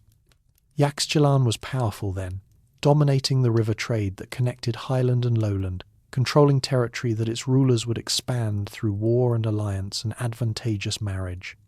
Structure 23 is not the largest building at the site, nor the most prominent. It is a relatively modest structure, a single-room building with 3 doorways, constructed in the early 8th century CE. But it contains 3 carved limestone lintels that are among the most studied and most reproduced images in all of Maya art. They depict Lady Kabal Zuk, principal wife of the king known as Itzamnaj Baalam III, in scenes of ritual action that reveal something profound about gender, power, and the price of communication with the divine. Lintel 24 shows the bloodletting ritual itself. Shield Jaguar, to use the colonial-era name by which the king was long known, stands above his kneeling wife, holding a great flaming torch that illuminates the scene. He wears the shrunken head of a sacrificed captive on his chest. His regalia marks him as a warrior, a victor, a king who has proven his power through conquest. Lady Kabal Zuk kneels before him. She wears an exquisitely woven huipil, a traditional blouse whose patterns the sculptors rendered with remarkable precision. Her hair is elaborately arranged, her ear ornaments heavy with jade, and through her extended tongue she pulls a rope studded with obsidian thorns. The pain must have been extraordinary. The tongue is thick with nerves and blood vessels. To perforate it, to pull a rough rope through the wound, to sustain this action long enough for significant blood to flow, this was not symbolic suffering. This was real agony, undertaken willingly, for purposes that the participant and her audience considered essential. The blood drips into a basket below, soaking into bark paper that will be burned as an offering. The rising smoke will carry the blood to the gods, feeding them, sustaining them, earning their favour and their guidance. This is the technology of divine communication. Pain opens the portal, blood is the fuel, smoke is the medium through which offerings pass from one realm to another. Lintel 25 shows what happened next. Lady Kabal Zuk kneels again, but now she is in an altered state, a trance or vision induced by pain, blood loss, and perhaps hallucinogenic substances that may have been added to the copal incense that burned alongside the ritual. From the bowl of blood-soaked paper rises an enormous vision serpent, its coils filling the upper portion of the composition, its jaws open to reveal a figure emerging from its mouth. The figure in the serpent's jaws is armed, carrying a spear and shield. Some scholars identify him as a warrior ancestor, summoned by the bloodletting to provide guidance or validation. Others suggest he represents Tlaloc, the central Mexican storm god whose imagery appears at Teotihuacan, signalling connections between Yaxchilan and that distant metropolis. Still others propose he is Shield Jaguar himself, transformed into a supernatural warrior through the power of his wife's sacrifice. Whatever the specific identification, the meaning is clear. The bloodletting worked. Lady Kabal Zuk's suffering opened a portal. Something came through. Something that would not have appeared without the blood she shed. Lintel 26 shows a different scene, dated 5 years earlier than the bloodletting panels. Lady Kabal Zuk hands Shield Jaguar his war helmet, a jaguar head helmet that marks him as a warrior about to depart for battle. This is not a bloodletting scene, but a scene of departure and support, of a wife sending her husband off to war, of the domestic relationship that undergirded political power. Together, the 3 lintels present a picture of royal marriage as partnership in the work of maintaining cosmic order. The king fights, the queen bleeds, the king conquers, the queen summons visions. Both forms of action are necessary. Both are depicted with equal care, equal artistic investment, equal respect. These lintels now reside in the British Museum, removed from their original positions above the doorways of Structure 23 by the explorer Alfred Maudslay in the 1880s. He photographed them in place, made plaster casts, then carefully extracted the original stones and shipped them to London. His motives were mixed genuine interest in preservation, certainly, but also a colonial assumption that such objects were better housed in European institutions than left in the jungle. To pass through the doorways of Structure 23 today is to pass beneath empty spaces where the images once hung. The lintels survive, but separated from the architecture that gave them meaning, from the ritual space they once helped to define. Lady Kabal Zuk's suffering, frozen in limestone, continues to be seen by millions of visitors in London. Whether this counts as preservation or a different kind of violence remains an open question. Looting and museums. The ethics of Maya sculptures in Western collections are, as academics like to say, complicated. This is another way of saying that the history is ugly and the present is uncomfortable and nobody quite knows what to do about it. Some sculptures in museums were legally excavated by archaeological teams working with the permission of national governments. These acquisitions followed proper procedures, documented their finds, published their discoveries, and negotiated agreements about where the materials would ultimately reside. Such acquisitions represent archaeology at its best knowledge gained through careful methodology, shared with scholarly communities and the public alike. Some sculptures were purchased from collectors who acquired them through channels that were, at least technically, legal at the time. Before the UNESCO Convention of 1970 established international standards for cultural property, the movement of antiquities across borders was largely unregulated. A collector might purchase a sculpture in Guatemala, export it to the United States, and donate it to a museum without violating any law, even if the original removal from an archaeological site had involved theft, bribery, or violence. Some sculptures were removed by explorers in the 19th and early 20th centuries under colonial arrangements that gave European powers access to indigenous cultural patrimony throughout the world. Maudslay's removal of the Yaxchilan lintels falls into this category, perfectly legal under the conventions of his time, ethically troubling by contemporary standards. And some were simply stolen, cut from their original locations by looters working at night with power tools, smuggled across borders in trucks and boats and the luggage of corrupt officials, sold to dealers who asked few questions and provided certificates of dubious provenance, eventually donated to museums that preferred not to inquire too closely about how their new acquisitions had arrived at their doors. The case of the Cleveland plaque illustrates the problem.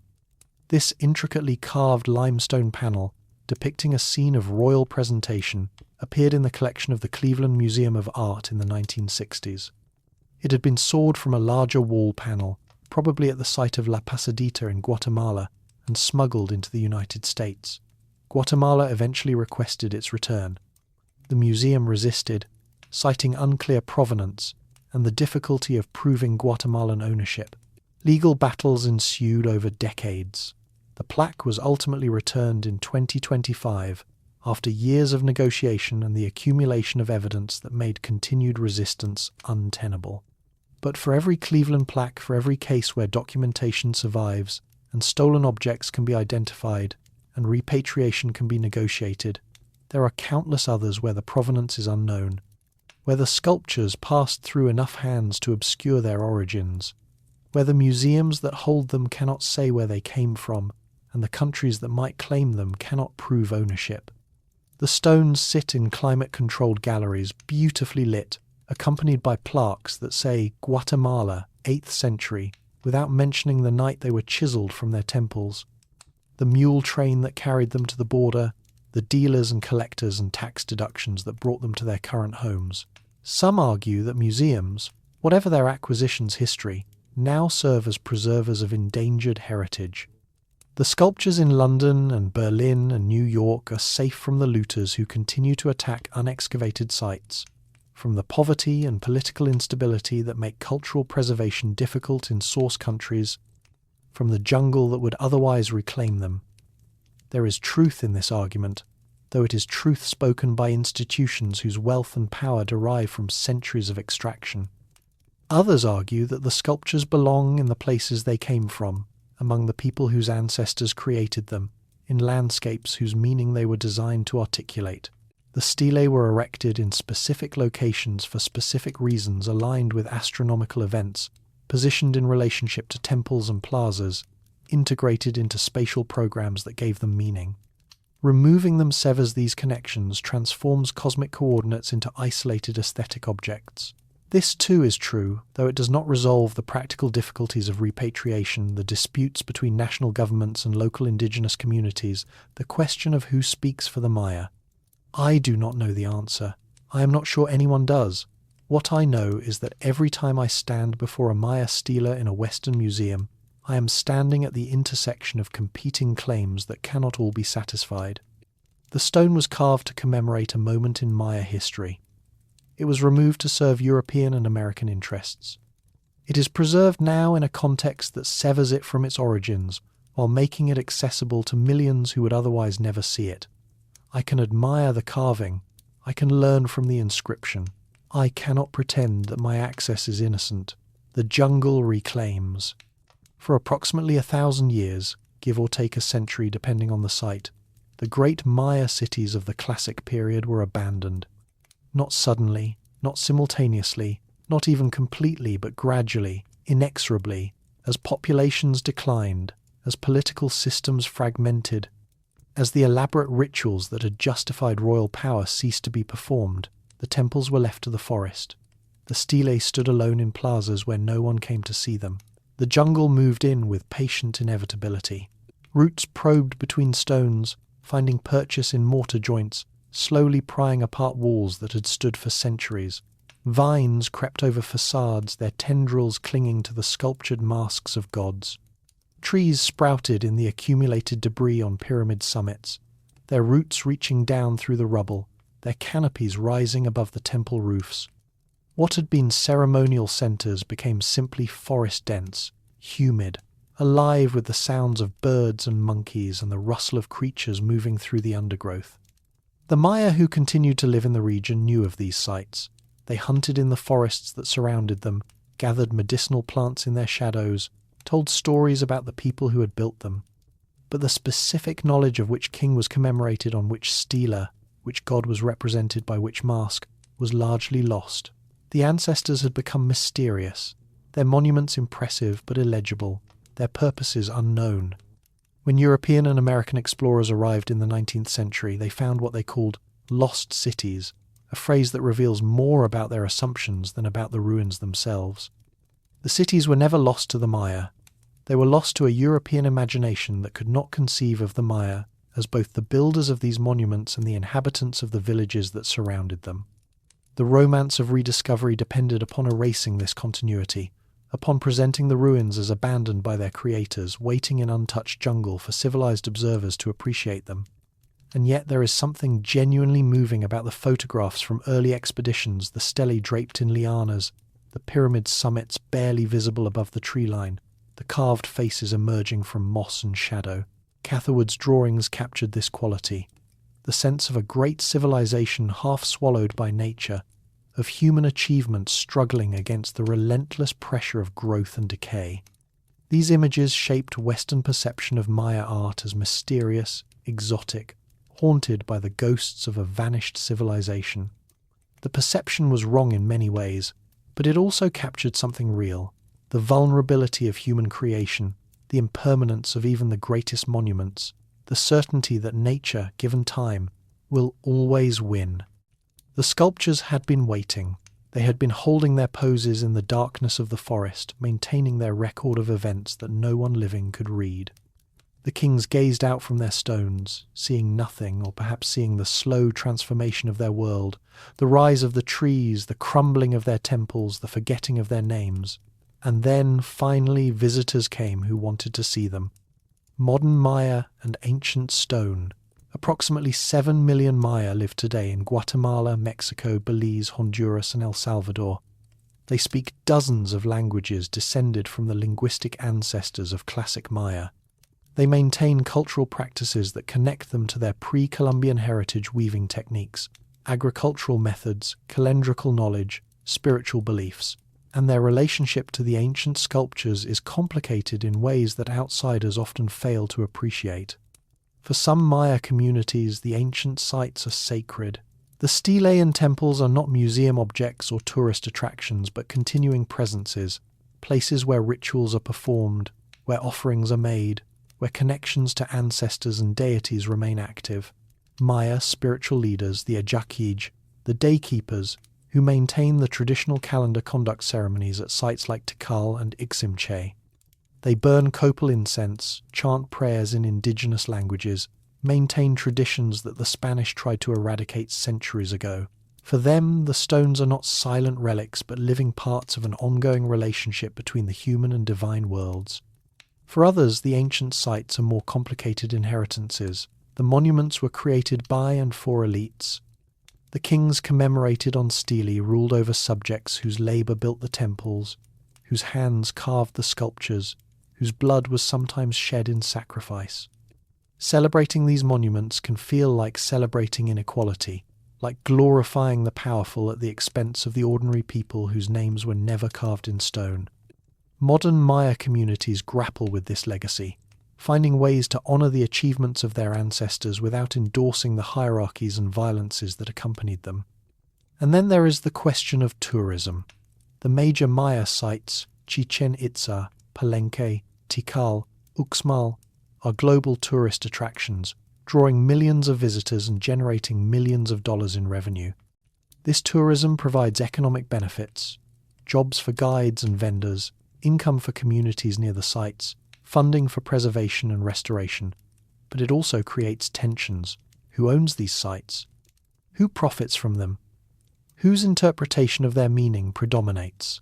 The Maya communities that live around the sites often see themselves as marginalized in their own heritage. National governments control the sites, set admission prices, determine what visitors will be told. International archaeologists, largely from the United States and Europe, conduct the excavations, write the publications, establish the scholarly narratives that shape understanding. Foreign tourists seeking exotic experiences photograph the monuments and leave without encountering the living Maya who maintain connections to them. The sculptures stand at the center of these tensions. They are simultaneously national patrimony, indigenous heritage, archaeological evidence, tourist attractions, and art. They mean different things to different people, and the ability to define what they mean is itself a form of power. Mini-documentary, The Stela Smashers. Destruction of Maya monuments did not begin with the Spanish. It has a longer history, one that the Maya themselves initiated, and understanding this history complicates any simple narrative about preservation and loss. When a king conquered a rival city, one of the most potent ways to assert his dominance was to deface or destroy the stelae of his enemy. The faces of defeated rulers were chiseled away, their names erased, their images rendered unrecognizable. This was more than vandalism. It was an attack on the continued existence of the defeated ruler, an attempt to sever his connection to the monument that preserved his memory, to kill him again in stone as he had been killed in battle or sacrifice. The Maya believed that images had power. A portrait was not merely a representation, but a kind of presence. The depicted figure remained, connected to the image, could be affected by what happened to it, continued to exist through it. To destroy a stela was to destroy this connection, to cut the cord that linked a dead king to the world of the living, to condemn him to a second and more permanent death. At Crackle, a site in Belize, archaeologists have found stelae from Tikal that were deliberately brought there and defaced trophies of war, the monuments of defeated enemies displayed in the victor's city with their inscriptions obliterated and their images destroyed. The destruction was not random. It targeted specifically the faces and names, the elements that identified the depicted individuals and maintained their presence. At Quirigua, in modern Guatemala, the ruler Kark Tiliwu Chan Yopat achieved one of the most stunning political reversals in Maya history. His city had been a minor vassal of Copan, dominated by the powerful king Uazaclajuon Ubar Karwil, 18 Rabbit, who had built magnificent stelae throughout Copan's Great Plaza. In 738 CE, Kak Tiliu captured and sacrificed 18 Rabbit vassal turning on overlord, small city humiliating great one. To commemorate his victory, Kak Tiliu commissioned the largest stelae ever erected in the Maya world. Massive sandstone monuments, some over 35 feet tall, their surfaces covered with his portrait and achievements. He also erected a series of zoomorphs, boulder sculptures carved into fantastic shapes combining human, animal, and supernatural elements. These monuments were not merely celebrations of Cactiliu's success. They were implicit repudiations of Copan's former greatness, assertions that Quirigua had risen to take its place. At Copan, meanwhile, the dynasty never fully recovered from the disaster of 738. The Spanish, then, were not the first to recognize the power of destroying monuments. They were inheritors of a tradition unintentionally, unknowingly, but inheritors nonetheless. The difference is that the Maya who defaced rival stelae did so within a shared cultural framework, understanding exactly what they were destroying and why it mattered. The Spanish destroyed what they could not understand, which was most of it. The Tikal twins. No discussion of Maya sculpture would be complete without Tikal, the great city whose temples still rise above the jungle canopy of Guatemala's Petén region. Tikal was one of the largest and most powerful Maya polities, and its sculptural record spans nearly a millennium, from some of the earliest dated stelae to monuments erected as the city entered its final decline. The Great Plaza at Tikal is flanked by two massive pyramids, Temple I, the Temple of the Great Jaguar, and Temple II, the Temple of the Masks. They face each other across the open space where stelae stand in rows, where altars received offerings, where the living and the dead communed through ritual and memory. Temple I was the funerary monument of the king Jasar Chan Karwil I, who ruled Tikal from 682 to around 734 CE, and who presided over a renaissance in Tikal's fortunes after a long period of weakness. Inside the temple, his tomb was discovered in 1962, filled with jade ornaments, pottery vessels, carved bones, and the remains of the king himself. The lintel above the inner doorway, carved from sapodilla wood rather than stone, shows Jasor Chan Karwil seated on a throne backed by a massive jaguar, the animal whose name he bore. The carving survives because it was protected from the elements, sealed within the temple. The original now resides in a museum, replaced by a replica at the site. Stela 16, erected in the Great Plaza, depicts Jasar Chan Karwil in full royal regalia, the towering headdress, the jade ornaments, the staff of office in his hand. The stela celebrates his military victory over Calakmul, Tikal's great rival to the north, whose defeat in 695 CE marked the beginning of Tikal's resurgence. The composition follows standard conventions, but the specific details, the costume, the posture, the inscriptions recording his name and deeds identify this as a portrait of a particular individual at a particular moment of triumph. The stelae of Tikal's Great Plaza form a kind of dynastic gallery, a collection of royal portraits spanning centuries. Walking among them, you encounter king after king, some clearly rendered, their features still visible, others worn by time, their faces eroded, their inscriptions difficult to read. Each was erected to commemorate an individual, to anchor a moment, to make a claim about power and legitimacy.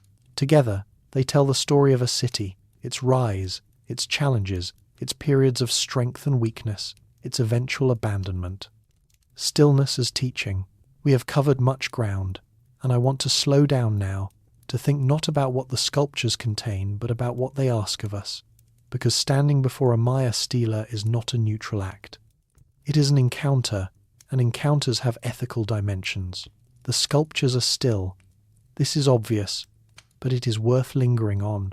They do not move, do not speak, do not change their expressions, do not demand our attention in the ways that modern media demands attention. They wait. They have been waiting for a very long time. And in their stillness, they offer something that our contemporary environment rarely provides: the opportunity to look slowly, to notice details, to let understanding accumulate rather than arrive in a flash. This is harder than it sounds.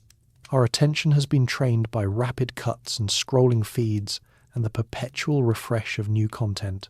We are conditioned to expect stimulation, novelty, the constant arrival of the next thing.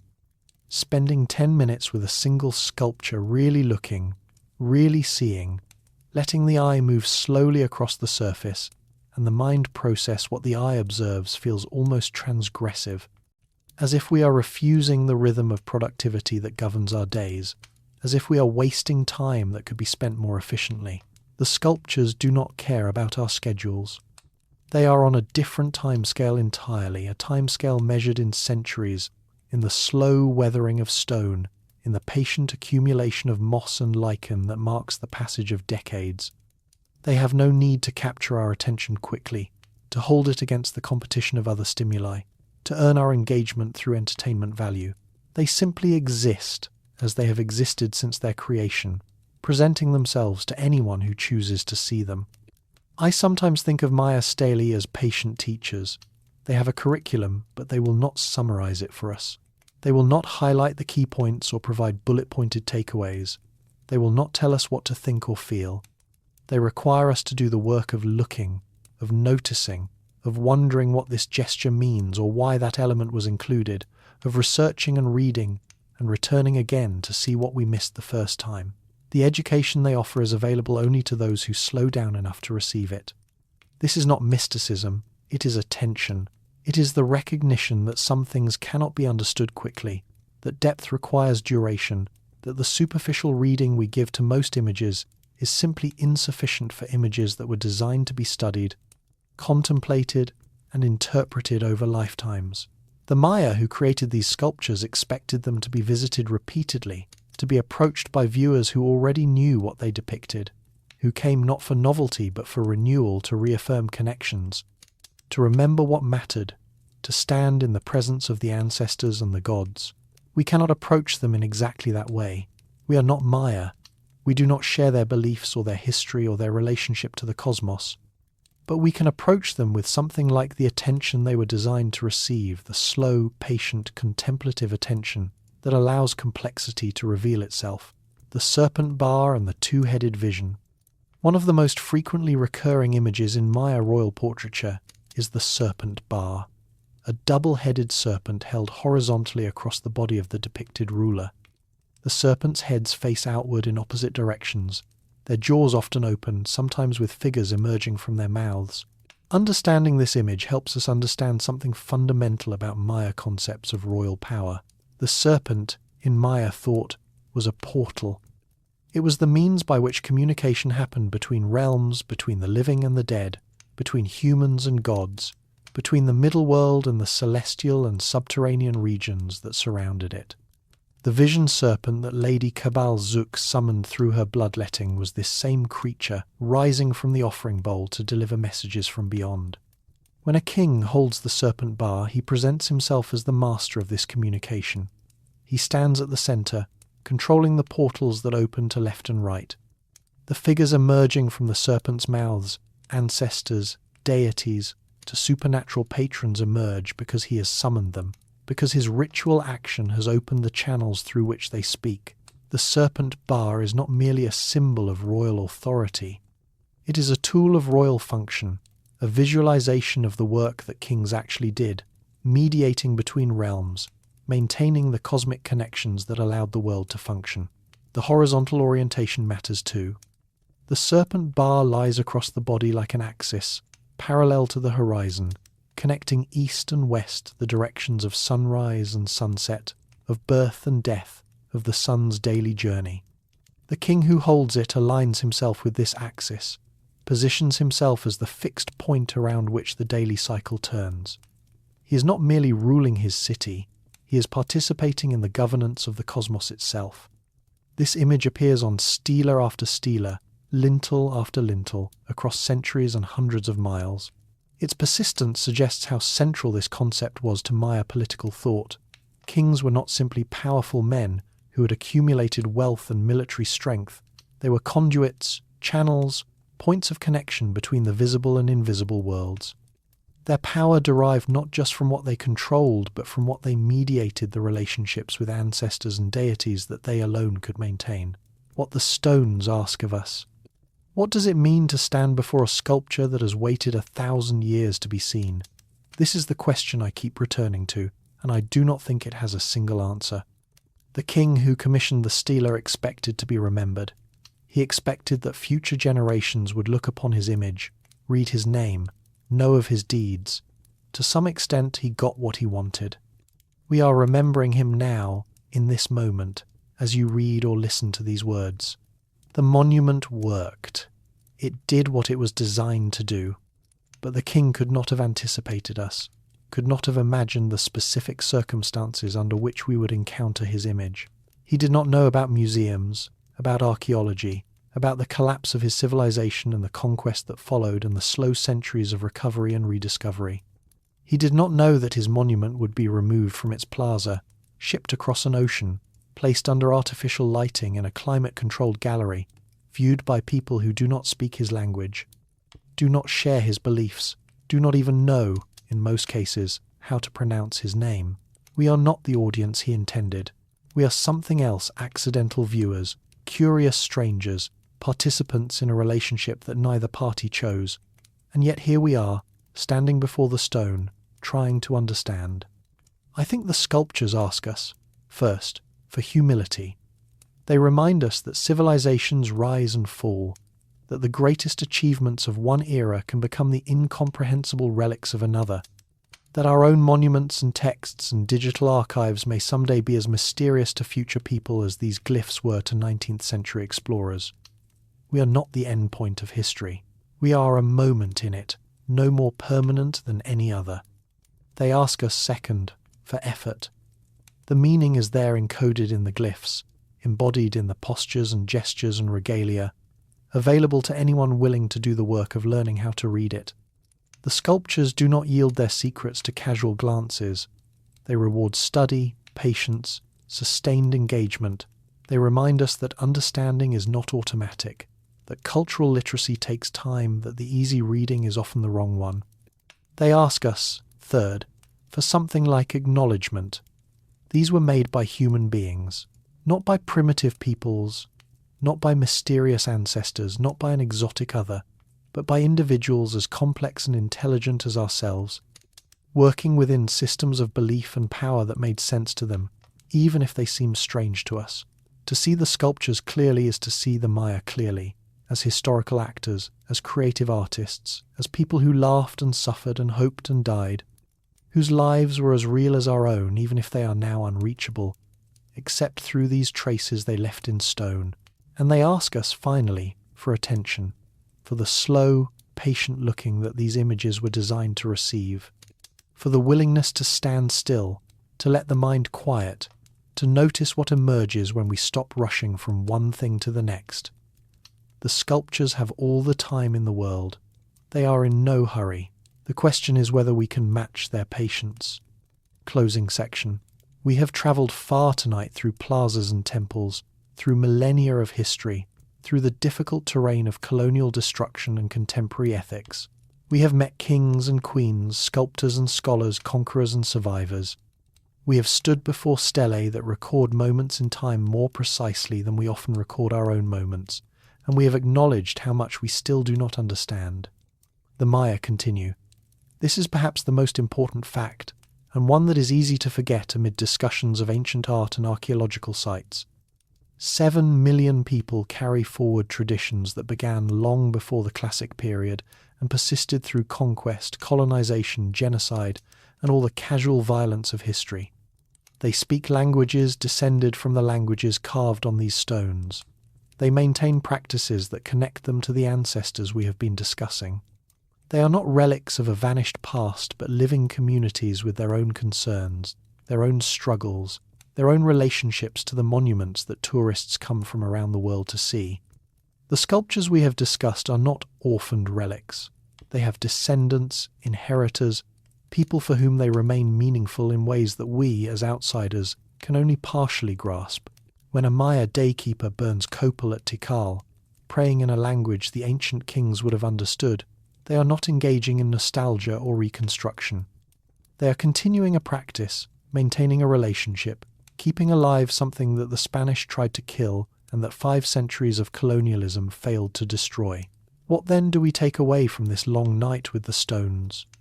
I think we take a different relationship to time, a recognition that the present moment is not privileged, that we are simply one audience among many for works that were designed to speak across generations.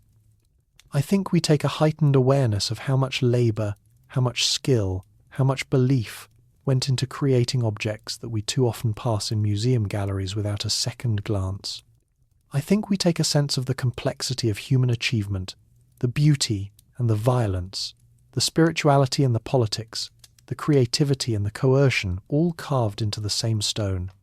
And I think we take a kind of gratitude for the stone that endured, for the jungle that protected, for the scholars who learned to read what had been written, for the living Maya who continue to bear witness to their ancestors' achievements.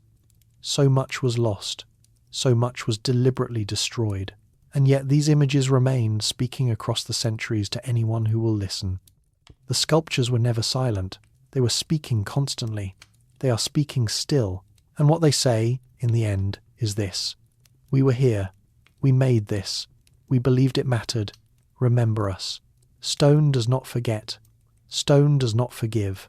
Stone simply waits for the chisel that shapes it, for the rain that wears it, for the eyes that finally learn to see what has been there all along. In the humid stillness of a jungle clearing, in the climate-controlled silence of a museum gallery, the carved faces of kings and queens continue their endless vigil. They have outlasted the dynasties that commissioned them, the priests who interpreted them, the empires that tried to destroy them. They will outlast us too. And that, perhaps, is the final wisdom they offer. Not a teaching we can summarize, not a lesson we can apply, but a presence we can simply acknowledge, the presence of art that outlives empires, of memory carved deeper than mortality, of silence that speaks louder than all our noise. The stones have been waiting 1,000 years. Take your time,